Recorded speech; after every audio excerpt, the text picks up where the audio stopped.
나의 모든 고통, 나의 모든 무거운 죄, 대신 져주신 놀라우신 예수님의 사랑을 찬송해 주신 우리 두 분께 진심으로 감사드립니다. 우리 장로님은 은퇴하신 지도 되셔서 연세가 연만하신 것으로 아는데 여전히 아름다운 그 목소리를 여전히 이렇게 바랄 수 있다고 하는 것이 얼마나 감사한지요. 또 함께한 우리 자매님도 진심으로 감사드립니다. 여러분 안녕하셨습니까? 이 저녁에 다시 여러분들 뵙게 돼서 정말 반갑습니다. 함께 읽어볼까요? 시작! 당신도 행복할 수 있습니다. 감사합니다. 여러분, 우리가 봄이 되어서 모종을 심게 되면 그 모종이 잘 자라기 위해서는 반드시 거름과 물을 주어야 합니다. 오늘 이 시간이 행복이라고 하는 싹에 우리의 물을 주는 복된 시간이 되었으면 정말 좋겠습니다. 오늘 이 시간이 나의 행복의 싹에 정말 성심껏 물을 주는 복된 시간이 되기를 축복합니다. 오늘 이 시간에는 행복을 되찾는 세 번째 열쇠에 대하여 살펴보기를 원합니다. 자, 첫 번째 열쇠가 뭐였죠? 희망. 두 번째 열쇠가 뭐였죠? 사랑. 세 번째 열쇠는 뭘까요? 믿음입니다. 오늘 말씀의 제목은 믿지 못할 세상 속에서입니다.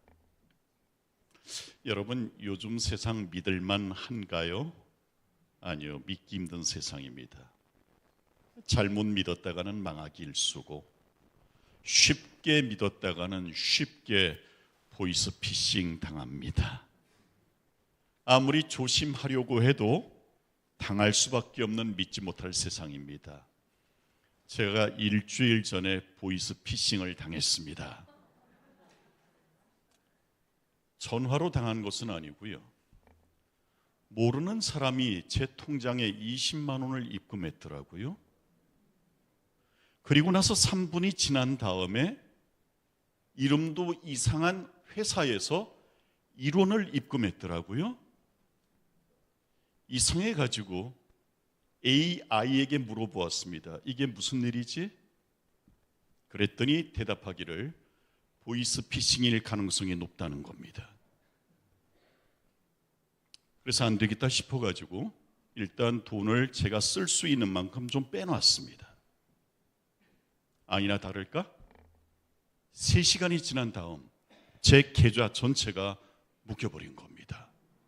알고 보니까 이게 신종 보이스피싱으로 해가지고 통장 묶기라고 하는 수법이더라고요. 20만 원을 보낸 다음에 경찰에 신고를 합니다. 누가? 보이스피싱범이. 내가 보이스피싱을 당했으니 이 계좌 20만 원 보냈으니 이거 묶어버리세요. 근데 저는 통장이 묶이든 말든 저는 상관없거든요. 그런데 사업하시는 분이 그렇게 되면 어떤 일이 벌어질까요? 자동이체도 해야 되고 돈도 들어와야 되고 돈도 나가야 되는데 묶여버리면 아무것도 못하는 겁니다. 그러면 보이스피싱법이 문자를 보내오든지 아니면 전화를 하도록 유도를 해가지고 합의금을 뜯어내는 수법이랍니다. 제가 누굽니까? 합의하겠습니까? 은행 찾아가가지고 얘기했더니 이런 수법이 많다고 일주일에서 2주일 후면 풀릴 거라고 말하더군요. 참조하시기 바랍니다. 어쨌든 간에 이 세상은 믿지 못할 세상입니다. 눈 뜬 채 코 베이는 세상입니다. 여러분, 약속이란 말 아시죠? 약속이 뭐죠? 지켜야 될 것이잖아요. 그런데 요즘 청년들은 약속을 이렇게 말하더군요. 약속은 약간씩 속이며 사는 거다. 약속은 지키라고 있는 거잖아요. 약속은 신실해야 되는 거잖아요. 그런데 그 약속이 약간씩 속이며 사는 거랍니다. 정말 우리가 사는 세상은 믿기 힘든 세상입니다. 그런데 여러분, 조금만 생각해 보면 우리는 믿지 못할 세상을 살면서도 어느 정도 믿고 삽니다. 예를 들어 볼까요? 이발사를 믿지 못하면 어떻게 내 목을 맡기겠습니까? 그렇죠? 운전하는 버스 기사를 믿지 못하면 어떻게 버스에 타서 저렇게 졸겠습니까? 저는 가끔씩 비행기를 탈 때가 있는데요, 그럴 때마다 겁이 납니다. 떨어지면 어떡하나. 그럼에도 불구하고 비행기에 오를 수 있는 것은 비행기 조종사를 믿기 때문입니다. 믿기 때문에 이발할 수 있고, 면도할 수 있고, 믿기 때문에 버스에 앉아 졸 수 있고, 믿기 때문에 비행기에 오를 수 있는 겁니다. 이처럼 우리는 믿지 못할 세상이라고 말하면서도 믿으며 살고 있습니다. 마찬가지입니다. 난 하나님 안 믿어 하면서도 나도 모르는 사이에 하나님을 믿고 삽니다. 나도 모르게 하나님을 인정하며 삽니다. 아니라고요? 절대 그럴 일 없다고요? 한번 들어보세요. 맞나 안 맞나?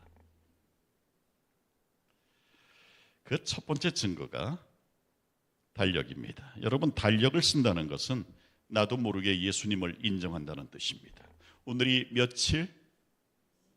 11일, 6월 11일. 몇 년?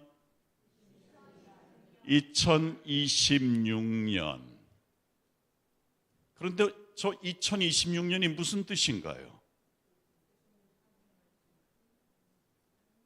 기준점이 무엇인가요? 이거 알면 달력을 쓴다는 것 자체가 나도 모르게 예수를 믿고 있다는 뜻이 됩니다. 여러분, 2026년은 AD 26년의 줄임말입니다. 저 AD는 라틴어로 안노 도미니, 무슨 말인가 하면 예수님이 탄생한 해라고 하는 뜻입니다. 예수님이 이 땅에 탄생하신 지 몇 년이 지났다는 얘기입니까? 2026년이 지났다는 말입니다. 바꿔 말하면 달력의 시작점은 누굽니까? 예수님이십니다. 여러분, 달력 쓰십니까? 안 쓰십니까? 내가 달력을 쓴다는 말은 나도 모르게 예수님을 믿고 인정하고 있다는 사실입니다. 달력을 사용하지 않는 사람은 아무도 없습니다. 이 말은 나도 모르게 예수님을 믿고 있다는 뜻입니다. 여러분, 또한 우리의 본능이 하나님을 믿고 있습니다. 여러분, 대부분의 사람들이 신체적으로 위협을 느끼면 누구를 찾습니까? 엄마를 찾습니다. 놀래도 엄마, 겁나도 엄마, 아쉬워도 엄마, 엄마, 엄마. 이유는 엄마 뱃속에서부터 어린 시절까지 어머니의 보호를 받으며 살아왔기 때문입니다. 그래서 우리의 뇌리 속에는 엄마 하면 해결사 이렇게 인식이 되어 있는 것입니다. 그런데 여러분, 신체적 위협을 벗어나서 생명의 위협을 받게 되면 더 이상 엄마를 찾지 않습니다. 대신 누구를 찾습니까? 하나님을 찾습니다. 여러분, 저 장면은 9.11 테러 때 여러분 쌍둥이 빌딩에 두 번째로 막 충돌하려는 비행기입니다.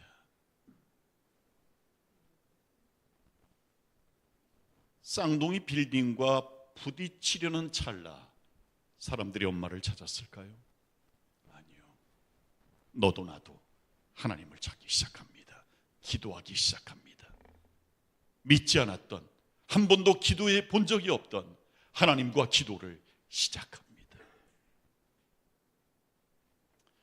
여러분, 생명의 위협을 받으면 본능적으로 생명의 주인 되시는 하나님을 찾게 되어 있습니다. 왜냐하면 우리의 유전자 속에는 하나님이 들어있기 때문입니다.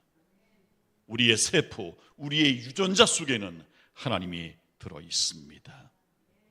오죽하면 길 가던 무당도 물에 빠지면 삼신 할머니 대신 하나님을 찾겠습니까, 여러분?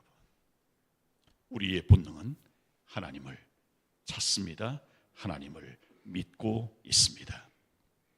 또한 세 번째로요, 우주 삼라만상이 하나님을 보여주고 있습니다. 여러분, 시계를 한번 보도록 하십시다. 비싼 롤렉스 시계입니다. 여러분, 여기에 시계가 있다는 것은 시계를 만든 사람이 있음을 보여주고 있는 것입니다. 안 그렇습니까, 여러분? 시계가 있다는 것은 저 시계를 만든 사람이 있다는 것을 보여주고 있는 것입니다.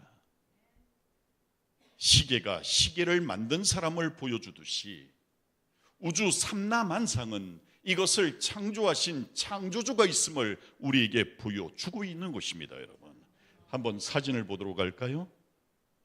여러분, 아름답습니까? 저게 저절로 생겨났다고요? 예쁩니까? 저절로 생겨났다고요? 이건 앵무인꼬입니다. 이쁩니까?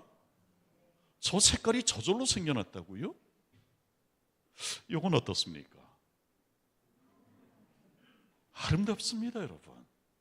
그러면 이건 어떻습니까? 귀엽습니다, 여러분. 그럼 이건 어떻습니까? 멋있습니다, 여러분. 이렇게 아름답고 귀엽고 멋진 것들이 저절로 생겨났다? 있을 수 없는 얘기입니다. 여러분, 이 지구에 있는 모든 물질은요, 매우 정교합니다. 퀴즈 하나 내겠습니다. 여러분, 물이 무거울까요? 얼음이 가벼울까요? 똑같아요. 뭐가 무겁다? 물이 무거워요. 아니, 얼음이 무겁잖아요. 아니요, 물이 무거워요. 왜? 얼음이 물 속으로 가라앉습니까? 물 위로 뜹니까? 뜬다는 얘기는 밀도가 낮아서 같은 부피를 가지고 있는 무게가 물보다 얼음이 가볍다는 뜻입니다. 여러분, 만약에 이게 거꾸로 되면 어떠한 일이 벌어지는지 아십니까? 만약 물보다 얼음이 무거우면 어떤 일이 벌어질까? 물고기가 살아남지를 못합니다. 예를 들어 보겠습니다. 한겨울이 됐어요. 가라앉아요. 그러면 바닥에 얼음이 되겠죠? 또 위에 얼음이 얼겠죠? 가라앉아요. 얼겠죠? 가라앉아요. 얼겠죠? 가라앉아요. 물이 전체가 뭐가 될까요? 얼음이 됩니다. 그럼 물고기 살 수 있어요, 없어요? 플랑크톤 살 수 있어요, 없어요? 없어요. 해조류 살 수 있어요, 없어요? 없어요. 조개 살 수 있어요, 없어요? 없어요. 여러분, 일반적으로 액체보다는 고체가 무거워야 정상이죠. 그렇죠? 그런데 하나님이 이렇게 창조하신 거예요. 바닷속에 사는 물고기 보호하려고 생명 귀하게 여기시는 하나님께서 얼음이 더 가볍게 만드셨다니까요. 이토록 세밀한 것들이 저절로 생겼다? 이건 정말 우스운 일입니다, 여러분. 또 하나의 예를 좀 들어보도록 하겠습니다. 여러분, 현재의 지구는 결코 우연이 아니에요. 퀴즈. 지구의 크기가 절반으로 줄어든다면 어떤 일이 벌어질까요? 땅값 오르겠죠. 여러분, 지구의 지름이 반으로 줄어들면 중력은 세제곱 8분의 1로 줄어듭니다. 그러면 어떤 일이 벌어지는가? 지금 지구에 산소를 잡아놓고 있는 게 이게 다 중력이거든요. 중력이 8분의 1로 줄어들게 되면 더 이상 지구가 산소를 잡아놓을 수가 없어요. 다 흩어져 버려요. 그러면 생물들이 숨 쉴 수 있을까요? 없을까요? 숨 못 쉬어요. 다 죽어요. 반대로 지구의 크기가 지금보다 2배로 커진다면 땅값 떨어지겠죠. 그런데 중력은 몇 배가 될까요? 8배가 돼요. 여러분, 1m에서 떨어지는 게 8m에서 떨어지는 충격이 되는 거예요. 계단 30cm 오르는 것이 마치 2.4m짜리 넘는 것처럼 힘들어지는 거예요. 제대로 움직일 수 있을까요? 그럴 수 없다고 하는 것입니다. 그러면 또 한 가지 좀 물어보도록 하십시다. 태양과 지구와의 거리가 지금보다 2배 더 멀어지면 어떤 일이 벌어질까요? 추워서 못 살겠다? 그 말도 틀린 말은 아니지만 그걸로 끝나지 않아요. 태양이 지구를 잡아당기는 구심력과 원운동을 하면서 벗어나려는 원심력 사이의 균형이 깨져가지고요, 지구는 우주의 미아가 돼버려요. 더 이상 태양을 돌지를 못해요. 그럼 어떤 일이 벌어지는가? 지구 전체가 블랙홀에 빨려 들어가 가지고요, 그만 다 가루가 되고 말아요. 그러면 반대로 태양과의 거리가 절반으로 가까워지면 어떤 일이 벌어질까요? 여름 왕국 되겠죠? 그걸로 끝나지 않아요. 아까도 말씀드렸잖아요. 지구가 태양에 완전히 빨려 들어가게 돼요. 그러면 녹아 없어지고 말죠. 따라해 보십시다. 현재의 지구는 결코 우연이 아니다. 여러분 기억하시길 바랍니다. 매우 정교하게 계획적으로 만들어진 하나님의 작품이라는 사실을 여러분 믿게 되시기를 간절히 바랍니다. 그래서 어설픈 과학자들은 하나님이 없다고 말하지만 칼 세이건 같은 유명한 천문학자들은, 대부분의 천문학자들은, 우주를 연구하는 사람들은 독실한 크리스찬들입니다. 우주 삼남 만상이 하나님의 존재를 증거하고 있음을 우리에게 보여주고 있습니다. 여러분, 네 번째로 성경이 하나님의 존재를 증거하고 있습니다. 제가 너무나도 사랑하고 존경하는 우리 신영분 목사님, 분자를 보신 적이 있으십니까? 영자, 말자 그런 거 말고 분자 없죠. 그럼 분자보다 조금 더 작은 원자는 보신 적 있으십니까? 그럼 원자보다 조금 더 작은 중성자를 본 적은 있으십니까? 하지만 원자가 있음을 믿으십니까? 분자가 있음을 믿으십니까? 양성자, 중성자, 전자가 있음을 믿으십니까?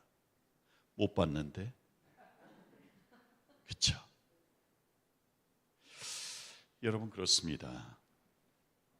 원자는 너무나도 작아서 현미경으로도 보이지 않고 전자 현미경으로도 보이지 않습니다. 그럼에도 불구하고 우리는 아무도 원자나 분자나 전자가 있다는 사실을 의심치 않고 믿습니다. 봤기 때문이 아닙니다. 그것을 실험한 과학자들의 말을 믿는 것입니다. 맞습니까? 여러분, 그것을 경험하고 실험했던 과학자의 말을 믿고서 원자와 분자와 전자와 양성자가 있다고 하는 것을 믿는다면 우리가 성경을 믿지 못할 이유도 없음을 여러분 아셔야 됩니다. 왜냐하면 성경은 하나님을 만나본 사람들의 이야기이기 때문입니다. 여러분, 하나님을 만난 사람들입니다. 하나님의 사명을 받은 사람들입니다. 그리고 하나님의 일을 하는 사람들이 기록해 놓은 책이 바로 성경인 것입니다. 여러분, 우리가 과학자의 경험을 믿을 수 있다면, 과학자의 실험을 믿을 수 있다면, 과학자의 이론을 믿을 수 있다면 하나님을 만나본 사람들의 말을 왜 믿을 수 없겠습니까? 여러분, 이것은 망고입니다. 망고의 맛은 저는 이렇게 표현합니다. 무슨 맛? 기가 막힌 맛. 이거 먹어봐야 알아요. 한 입 베어 물어봐야 그 촉감과 그 새콤 달콤한 맛을 느낄 수가 있어요. 요건 두리안, 맛은 천국, 냄새는 지옥. 그런데 열대 과일의 왕은 망고가 아니라 뭐예요? 두리안이에요. 잡숴 보셨나요? 맛은 천국, 냄새는 지옥. 한 번은 제가 벌써 31년 전이네요.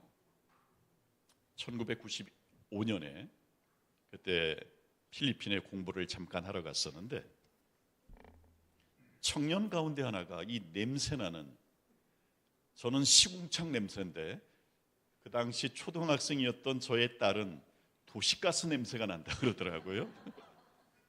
그 냄새나는 과일을 가지고 온 거예요.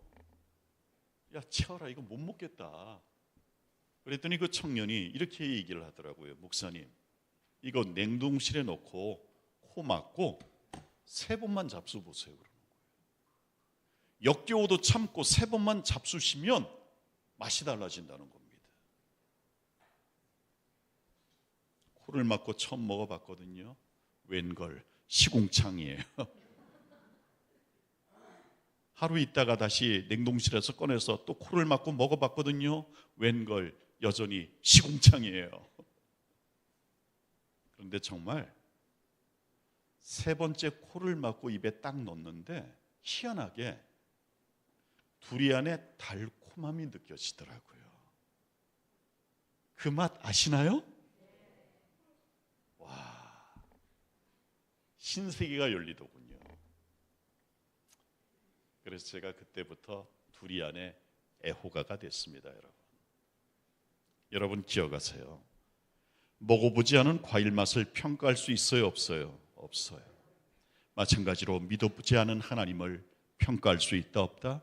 없다는 사실 여러분 꼭 기억하시길 바랍니다. 무엇보다도 구원과 영생은 반드시 있다는 사실을 여러분 믿었으면 좋겠습니다. 여러분 옛날에 하루살이와 메뚜기가 만나서 재미있게 놀았습니다. 재미있게 놀다가 해가 서산으로 뉘엿뉘엿 넘어갈 때가 되니까 메뚜기가 하루살이한테 이렇게 말합니다. 하루살이야, 늦었으니 오늘은 그만 놀고 내일 다시 놀자. 그런데 하루살이에게 내일이 있어요, 없어요? 하루살이의 사전에는 결코 내일이 없어요. 그래서 묻습니다. 하루살이가, 메뚜기야, 내일이 뭔데? 메뚜기는 자기의 지식과 경험을 총동원해서 내일을 설명합니다. 하루살이야, 조금만 더 있으면 햇님이 서산으로 넘어가. 날은 조금 추워지고 하늘에는 별님과 달님이 총총 박힌단다. 그런데 시간이 조금만 더 지나면 서쪽으로 졌던 햇님이 동쪽에서 뿅긋 돋아나. 그게 내일이야. 이 정도 설명했으면 잘한 거 아닌가요? 그런데 그 설명이 맞아 이 하루살이가 팔을 딱 걷어붙이더니 메뚜기의 뺨을 찰싹 때리면서 하는 말, 나쁜 놈, 내일이 어디 있어? 그리고 그날 밤 운명하고 맙니다. 시간이 조금 지나서 한여름이 되어 이번엔 메뚜기가 개구리를 만나서 재밌게 놀고 있었습니다. 메뚜기는 깽깽이, 개구리는 파버릇 흉내를 내면서 재밌게 놀았습니다. 첫 서리가 내릴 무렵이 되자 개구리가 말합니다. 메뚜기야, 날씨가 추워져서 난 겨울잠을 자러 가야 해. 올해는 그만 놀고 내년에 다시 만나서 놀자. 메뚜기는 몇 년밖에 못 살아요? 1년밖에 못 살아요. 그래서 묻습니다. 메뚜기야, 내년이 뭔데? 개구리가 메뚜기에게 내년을 이렇게 설명합니다. 조금만 시간이 지나면 강과 연못과 호수는 꽁꽁 얼어붙어 하늘에서는 눈도 내린단다. 온 대지는 완전히 하얘지지. 그런데 시간이 지나면 얼음이 풀리고 눈이 녹으면서 아지랭이가 모락모락 피어올라. 동쪽에는 개나리, 서쪽에는 진달래가 막 피기 시작해. 그게 내년이야. 이 정도면 설명 잘했어 못했어? 개구리 지능 가지고 어떻게 더 설명해 그거보다. 그런데 설명이 맞춰지자마자 하루살이가 그랬던 것처럼 이번에는 메뚜기가 팔을 걷어붙이더니만 개구리의 뺨을 찰싹 때리며 하는 말, 나쁜 놈, 내년이 어디 있어. 그의 겨울 메뚜기는 얼어 죽고 맙니다. 장면이 조금 바뀝니다. 여기는 성경에 나오는 에덴 동산. 하나님이 사람들에게 말씀하십니다. 얘들아, 너희의 죄 때문에 더 이상 여기서는 함께 살 수 없으니 나중에 하늘에서 영생하자. 영생이 뭔지 아시죠? 영원히 살자. 사람들이 묻습니다. 하나님께. 하나님, 영생이 뭔데? 하나님께서 사람들에게 가장 알기 쉽게 영생에 대하여 설명하는 책, 그것이 바로 성경입니다. 그래서 성경은 하나님의 말씀인 거예요. 그런데 하나님의 설명이 맞춰지자마자 사람이 그다음 말은 안 하겠습니다. 하나님께 하는 말, 영생이 어디 있어? 여러분, 하나님을 믿지 못하는 이유, 영생을 믿지 못하는 이유, 하나님을 본 적이 없기 때문이라고, 경험해 본 적이 없기 때문이라고, 그리고 영원히 살아본 사람이 아무도 없기 때문이라고 말합니다. 하지만 여러분, 대답해 보십시오. 하루살이가 내일을 경험하지 못했다고 해서 내일이 없습니까? 메뚜기가 내년을 한 번도 경험한 적이 없다고 해서 내년이 없습니까? 마찬가지로 사람이 경험해보지 못했다고 해서 영생이 없다고 말할 수 있는 겁니까? 그럴 수 없다는 겁니다. 여러분, 하나님의 경험을 믿으셨으면 좋겠습니다.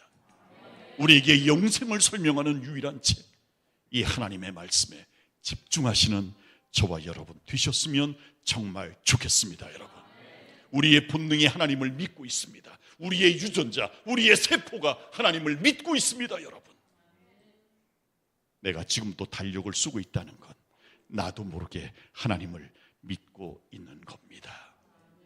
그렇다면 어떻게 믿으면 좋을까? 하나님을 믿을 때 어떻게 믿으면 좋을까? 두 가지로 말씀드립니다. 믿음이란 무엇인가? 첫째, 믿는다는 것은 수용하는 것입니다. 그냥 받는 것입니다. 여러분, 믿는 거 다른 것 아니에요. 하나님이 주시는 거 그냥 받는 게 믿음이에요. 수용이에요. 여러분, 봄이 되면 예쁜 꽃들이 만발하잖아요. 그렇죠? 네, 이런 아름다운 꽃들이 만발해요. 그런데 여러분, 흙은 생명이 있나요, 없나요? 흙은 없어요. 흙 자체는 죽어 있는 거예요. 흙은 생물이 아니라 광물이에요. 생명이 없는 물질이에요. 흙 자체는 죽어 있어요. 생명은 어디에만 있는가 하면 씨앗에만 있어요. 맞습니까? 맞아요.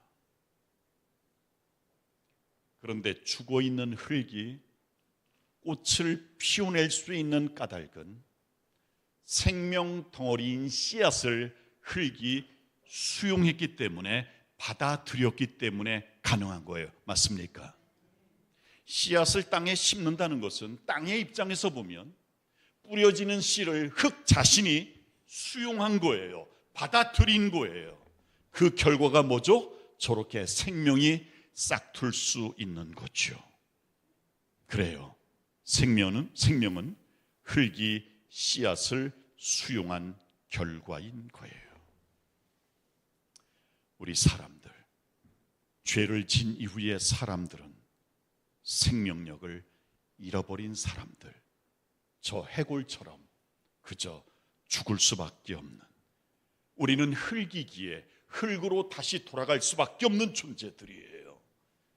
그런데 흙에 불과한 우리가 생명을 꽃피우는 비결은 과연 무엇일까요? 똑같습니다. 우리의 생명 덩어리 되시는, 영원한 생명 덩어리 되시는, 우리의 생명의 씨앗 되시는 예수 그리스도를 수용하는 것, 받아들이는 것, 그것이 바로 믿음인 것이에요. 여러분, 믿음은 복잡하지 않습니다. 흙이 뿌려지는 씨앗을 그냥 받아들이는 것처럼 하나님이 뿌려주시는 생명의 씨앗, 우리도 받아들이면 되는 것입니다. 그것이 믿음입니다. 여러분, 믿음은 복잡하지 않습니다. 이 믿음 우리 모두가 가지셨으면 정말 좋겠습니다. 두 번째로 믿음은, 따라합시다. 믿음은, 다시 한번, 믿음은 간절한 응시다. 간절히 바라보는 것, 그게 믿음이란 말입니다. 여러분, 오늘 제 가족사를 좀 얘기하겠습니다. 제게는 위로 세 분의 형님들이 계십니다. 근데 세 분의 형님들이 무언가 어머니에게 요구하고 싶은 게 있을 때 이 요구하는 스타일이 정말 딴판이었습니다. 저희 큰형은요, 우락부락한 스타일이에요. 엄마, 나 저거 사주세요. 돈 없다? 없으면 마세요. 그리고는 집을 나가버려요. 저희 큰형 정말 어머니의 속 많이 썩였습니다. 가출 밥 먹듯이 했어요. 둘째 형은 정반대예요. 징징대는 스타일이에요. 엄마, 나 저거 사줘이. 돈 없다. 그래도 사줘이. 없대도 그래도 사줘이. 안방문이 열리고 어머니가 나오시는데 손에는 회초리가 들려 있습니다. 여러분, 어린 시절 철없이 떼쓴다고 하는 것은 매맞는 수단이죠. 그래서 저는 둘째 형만은 따라다니고 싶지 않았습니다. 셋째 형님이 계셨는데 이분은 정말 스타일이 독특했습니다. 먹고 싶은 것 있어도, 갖고 싶은 것 있어도 사달라는 말을 안 합니다. 한 번은 제가 제 본적지인 신설동, 서울 신설동에 살 때인데 집 옆에 안암시장이 있었습니다. 시장이 있었는데 막내인 제 손과 셋째 형의 손을 붙잡고 장을 보러 가셨습니다. 그런데 우리 형이 정말 좋아하는 강원도 사투리로 강냉이, 충청도 사투리로는 옥시기, 옥수수, 표준말, 오케이. 그게 있는 겁니다.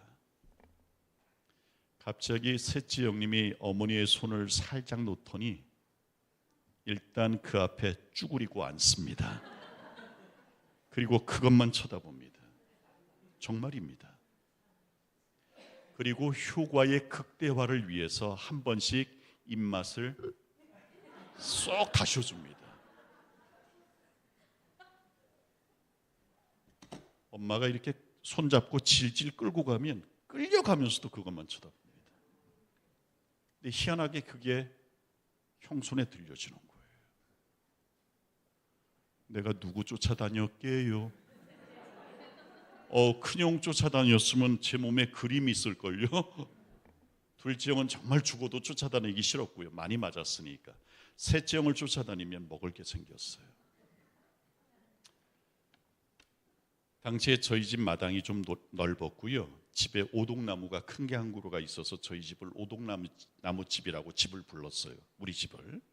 그리고 그 오동나무를 중심으로 해가지고 형 친구들, 제 친구들 다 모여 놀았어요.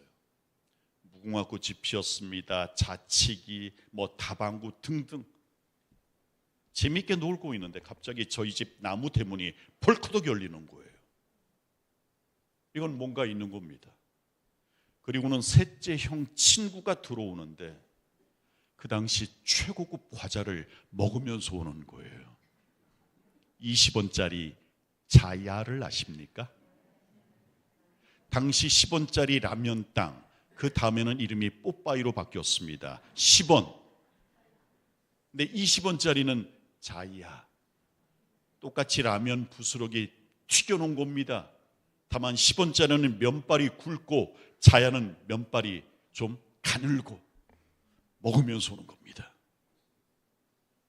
아니나 다를까 저희 큰형이 안방을 향해 소리칩니다. 엄마, 나도 자야 사주세요. 돈 없다. 없으면 마세요. 또 나가버려. 정말 저희 어머님의 그 속의 80%는 저희 큰형이 썩인 거예요, 진짜. 나머지 20%는 우리 아버지가 썩인 거고. 둘째 형 차례예요. 여러분, 옛날에는 안방이 이렇게 창호지로 돼 있고 가운데 투명 유리로 이렇게 해가지고 삐거덕 소리가 나면 누가 오나 이렇게 내다보는 거 있잖아요. 그 유리창 사이로 그냥 안방을 살피면서 엄마 눈치를 살피면서 둘째 형이 말해요. 엄마, 나도 자야 사줘이. 돈 없다. 그래도 사줘이. 없대도 그래도 사줘이. 안방문이 열리고 어머니가 나오는데 손에는 빗자루가 들려 있었습니다. 셋째 형 차례가 됐습니다. 결코 말을 안 합니다.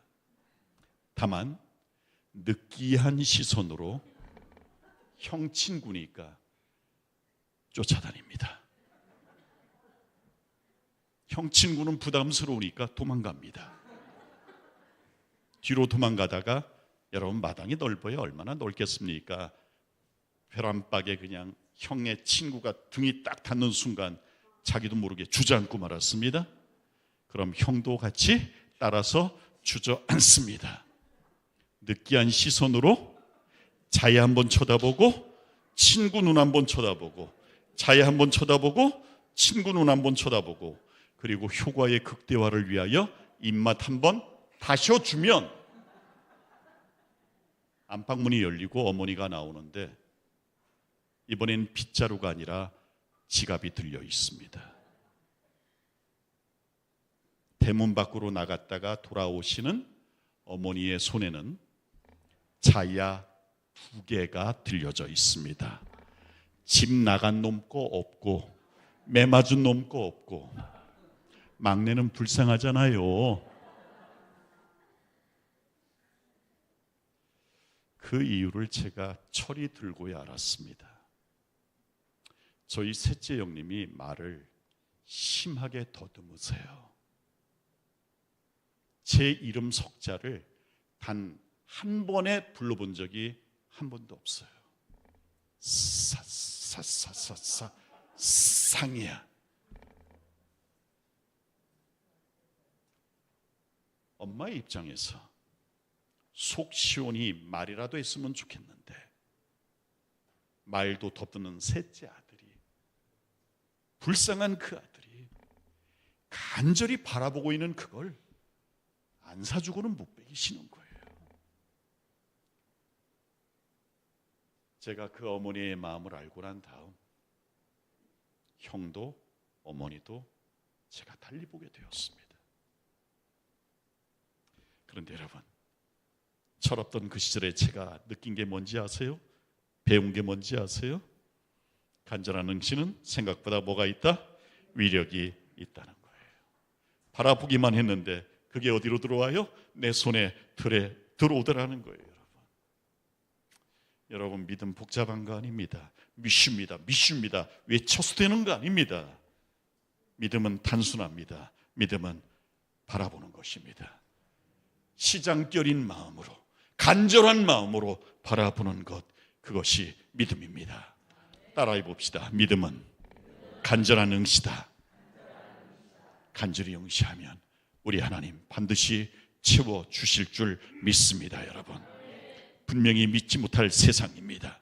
하지만 우리 곁에는 믿을 만한 예수님이 계십니다. 여러분, 나보다 나를 더 잘하시는 예수, 나의 모든 필요를 채워주시는 예수, 나보다 나를 더 사랑하시는 예수가 살아계십니다.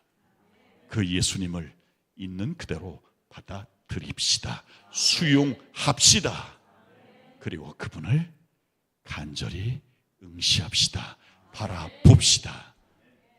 그럴 때 그분은 나에게 필요한 모든 것 채워주실 줄 믿습니다.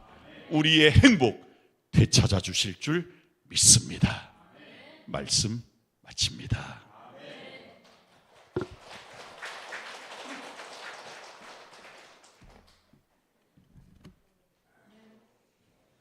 네, 다 함께 주제고 아름다운 마음들이 모여서 부르시겠습니다.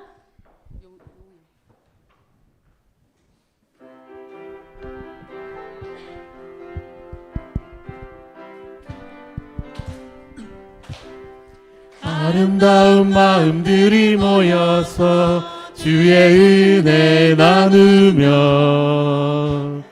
예수님을 따라 사랑해야지. 우리 서로 사랑해. 하나님이 가르쳐준 한 가지, 내 이웃을 내 몸과 같이 미움 다툼 시기 질투 버리고 우리 서로 사랑해. 이 다음에 예수님을 만나면 우리 뭐라 말할까? 그때에는 부끄러움 없어야지. 우리 서로 사랑해. 하나님이 가르쳐준 한 가지, 내 이웃을 내 몸과 같이 미움 다툼 시기 질투 버리고 우리 서로 사랑해. 네, 감사합니다. 우리 이렇게 찬양 지도를 잘해주신 우리 세 분을 위해서 큰 박수 한번 보내주실까요? 네. 기도하겠습니다. 좋으신 하나님, 우리는 여전히 믿지 못할 세상 살고 있습니다. 하지만 그 중에서도 우리는 조금씩은 믿으며 살고 있습니다. 나도 모르는 사이에 하나님을 인정하며 살고 있습니다. 나에게로 다가오시는 좋으신 예수님을 이제는 거절하지 말게 하여 주시옵시고 있는 그대로 수용할 수 있도록 복주시며 나의 모든 필요를 아시고 채우시기를 원하시는 예수님을 간절히 응시하는 우리 모두 되게 하여 주셔서 우리의 잃어버린 행복 되찾을 수 있도록 복 주시기를 살아계신 예수님 이름으로 간절히 기도하옵나이다. 아멘.